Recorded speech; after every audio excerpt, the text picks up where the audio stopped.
అందరికీ నమస్కారం. ఇప్పుడే అందిన వార్త. ఫిబ్రవరి నెల నుండి ఈపీఎఫ్ అకౌంట్ ఉన్న వారికి మరో గుడ్ న్యూస్ అంటూ వార్తలు అయితే వస్తున్నాయి. మరి దాని గురించే వీడియో చేయడం అనేది జరుగుతుంది. ఫ్రెండ్స్, వీడియో స్కిప్ చేయకుండా చివరి వరకు చూడండి. అలా అయితేనే మీకు పూర్తి ఇన్ఫర్మేషన్ అనేది అందుతుంది.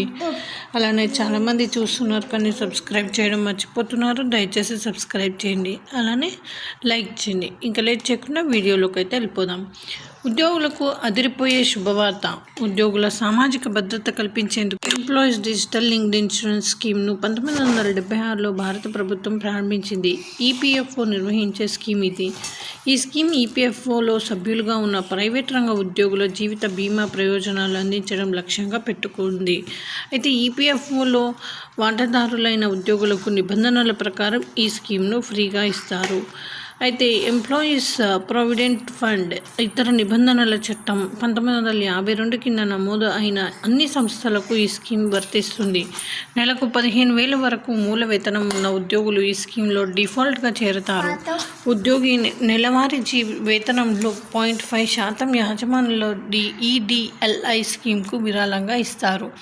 గరిష్ట వేతన పరిమితి 15,000 వరకు మాత్రమే వర్తిస్తుంది. ఈడీఎల్ఐలో ఉద్యోగి నుంచి ఎలాంటి కాంట్రిబ్యూషన్ అవసరం లేదు. సర్వీసులో ఉండగా ఉద్యోగి మరణించినట్లయితే రిజిస్టర్డ్ నామినీకి ఏక మొత్తంలో బీమా డబ్బులు అందుతాయి. గత 12 నెలల్లో ఉద్యోగి తీసుకున్న సగటు నెలవారీ వేతనంలో 30 రెట్లు నెలకు గరిష్టంగా 15,000కు లోబడి ఈ ప్రయోజనాలను లెక్కిస్తారు. కనీస హామీ ప్రయోజనం 2.5 లక్షలు, గరిష్ట ప్రయోజనం అంటే మ్యాక్సిమం 7 లక్షలుగా ఉంది. ఇది నెలవారీ గరిష్ట వేతన లిమిట్పై ఆధారపడి ఉంటుంది. మరణించిన ఉద్యోగుల కుటుంబాల ఆర్థిక సామాజిక భద్రత కల్పించేందుకు ఈ స్కీమ్ ఎంతగానో ఉపయోగపడుతుంది.